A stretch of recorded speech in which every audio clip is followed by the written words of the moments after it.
This video will show you how to be a glue master in the art room, not a glue monster. We are going to learn how to use a couple different kinds of glue. The first one is a glue stick. And with your glue stick, you take off the top and then turn up the glue stick so a little bit is peeking out. You might notice that there are different colors of glue. Sometimes they're white or kind of like a really light blue. Sometimes purple, sometimes dark blue. That color of the glue does not really matter. Whatever color it is, it's going to dry clear at the end. So don't worry if it's blue. It won't show up blue on your work. I'm going to just use this one. You turn it up a little bit. You want a little bit peeking out. If you turn it way up too far, for one thing, this might fall out of the tube, and that wouldn't be good. But also, if I start gluing with this, it's going to mush everywhere and ruin the glue stick and ruin my work. When it's time to glue on, you take your piece of paper, take your glue stick, go around the edge. Don't go too slow because you don't want it to dry before you're finished. I like to use the glue stick to pick it up like that. Stick it down and smooth it out. Give it a little massage so it's sticking down everywhere. When you're finished, turn this down. We don't want that glue sticking out anymore because when you put the cap on, it might get the cap glued onto it, and that's not good. So put the top back on and put it away. You're all set. The next kind of glue we have is called a tap-in glue. And the tap-in glue has a little button there, and that little button pushes in when you press it down, and then the glue can escape out of the bottle.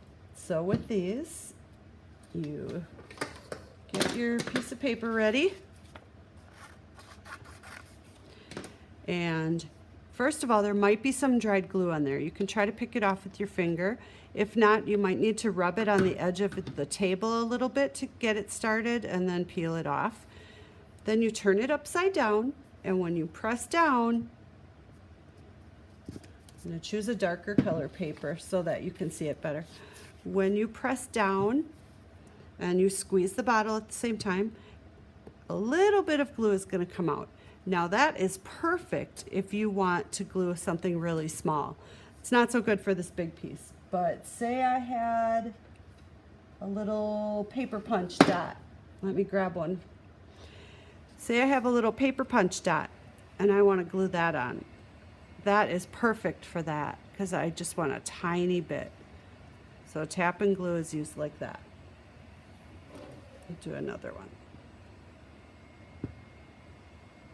So I take my tap-in glue, press it down, and just a tiny bit comes out. Very nice for small things. If I wanted to use it for this, I would just make a lot of dots. Squeeze, press, do dots all around the edge. I really never need to glue the middle of any piece of paper because the middle, as long as I have the edges glued down, the middle is not going anywhere. So there we go. The next kind of glue is an Elmer's glue bottle. And sometimes they're small, sometimes they're big, it doesn't really matter. You're gonna want to open the top, and right now you can see it's closed, there's no space in there.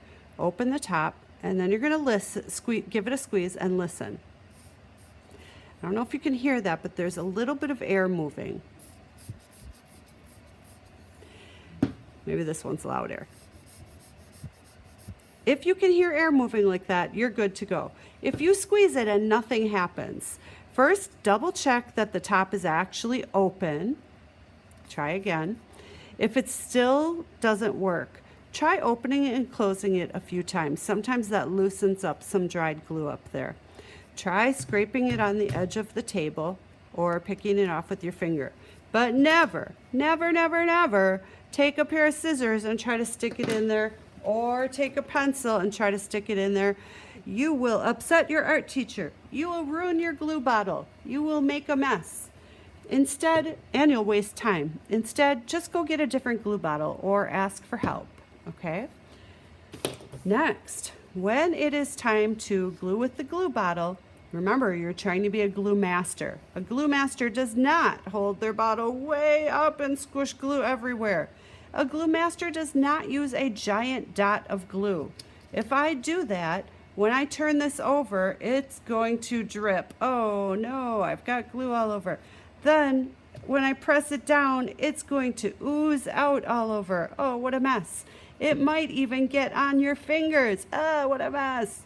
If you do get some on your fingers, you do not need to run to the sink to wash your hands. You'll be okay. Just rub. Go like this, and you will see all the dirt on your hands will come off right with that glue. It'll just start to roll up, and those little pieces will just fall off. And don't want that on our art, though. Get that out of there. All that glue will just come off. You don't need to go and wash your hands. That doesn't look so good. I'm going to do a better job and glue it on top of that mess.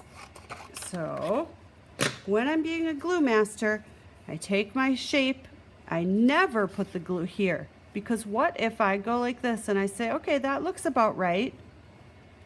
And then I put this on. Uh-oh, I did not judge correctly. That doesn't look so good either. You always put the glue on the back of the shape you want to glue on.